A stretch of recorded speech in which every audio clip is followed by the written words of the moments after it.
25th of May, Rabbi Moore, Parsha Hashavua, Bemidbar. What time do we consider Yerushalayim, that we determine it that where the those ahead it ends the day, and further along is a day behind. So that's a machlokas, whether you go 6 hours ahead of Yerushalayim, means you consider Yerushalayim as midday, and then whatever's within that same day on that point, i.e. 6 hours ahead of Yerushalayim, is considered ahead of Yerushalayim. Oh. And anything further, let's say it's 7 hours ahead of Yerushalayim, that's really 23 hours. Oh, sorry, not 20. 18. 17 hours behind. It's not 7 hours. There's no such thing as 7 hours ahead. It's really 17 hours behind. Okay? Right.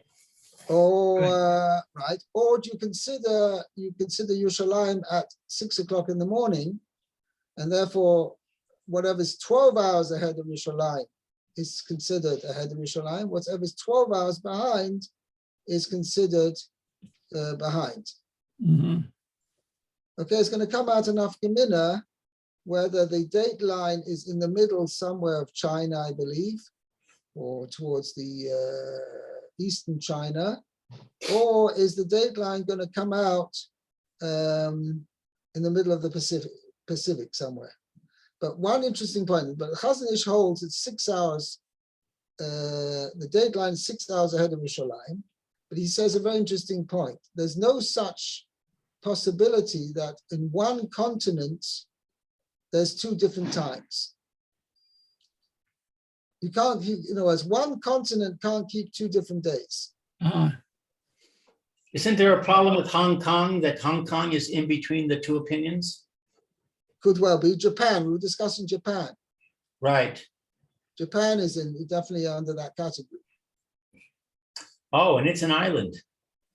Right, many islands. So that's... In fact, this was a shaila, the Mir Yeshiva in 1941 were in Kobe, Japan. And the shaila came up where they were supposed to, what day they were supposed to keep Yom Kippur. What day was they supposed to fast?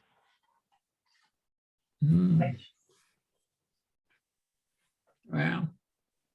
I think there was a Briskerov sent a telegram to them. The Chazon Ish, I don't remember. I have to check it out.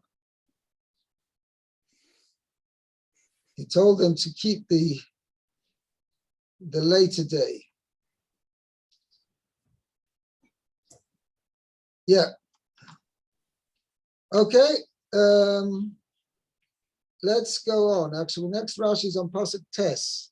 Lou. We're not going to say, basically the Psukim say who the 3 tribes that were in that group. Now, by the way, there's another interesting shaila, which I haven't seen the Mepharshim discuss, as follows. L'chaira, this was a question I had. We know how much each tribe was, because that was mentioned in chapter 1, each tribe, how many people there were. Why does the Torah need to repeat it over here and tell you how much each tribe was? And then the Torah takes you to, well, maybe it's the 3rd grade or 4th grade, and he makes a calculation for you and tells you how much all the 3 tribes together, how much all 3 came out together. What does the Torah need to tell you that for?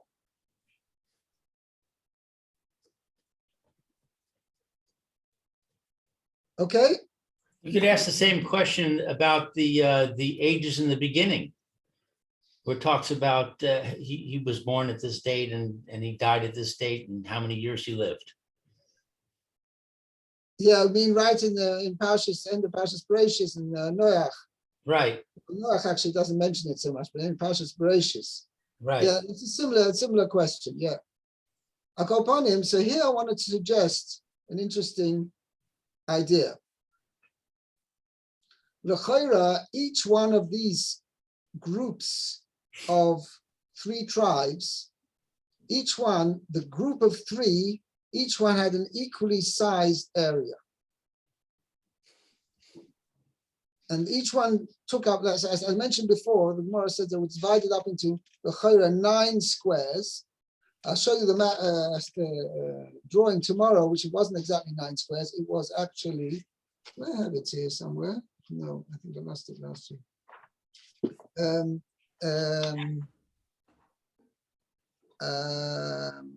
Divided in, it was 12 mil by 12 mil, the entire square of the encampment of the Jewish people, and that was divided into 9 squares.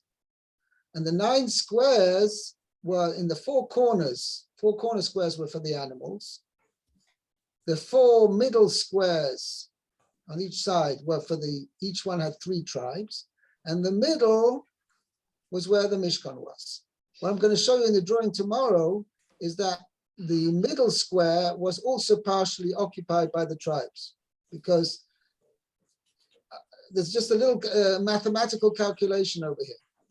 If you've got 12 mil by 12 mil, and you divide it into 9 equal squares, okay? Yeah.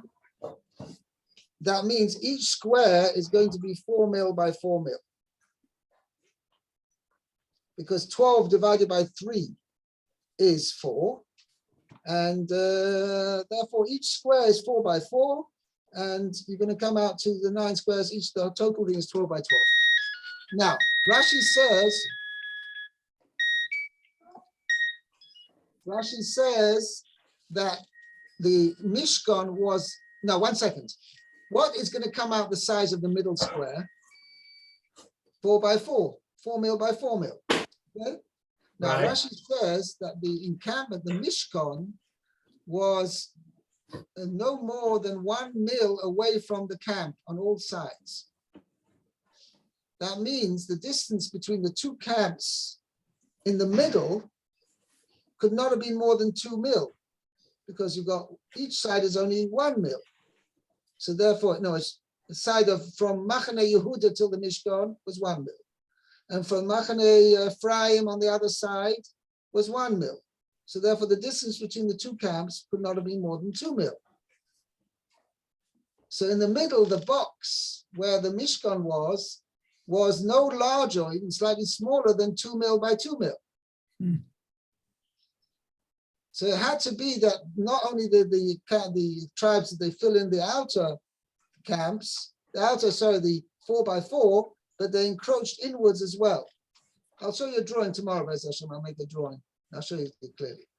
But what is interesting is that, let's say each one of the groups of 3 tribes, each one had the same area. Okay? How much did each person in that group, how much area did he have for an encampment? So that's what I want to say is as follows, that it wasn't that each tribe got exactly the same size of encampment.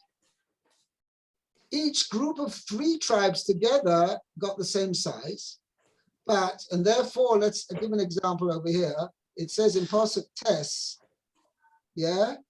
that all the encampment of Yehuda, which included the 3 tribes, Yehuda, Yisachar, and Zvulun, they had altogether 186,400. So divide that area into 186,400, say sections, okay? And of that, Yehuda received 74,600.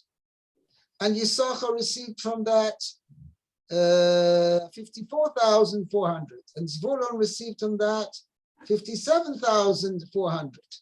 That means each tribe received a different total area than the other.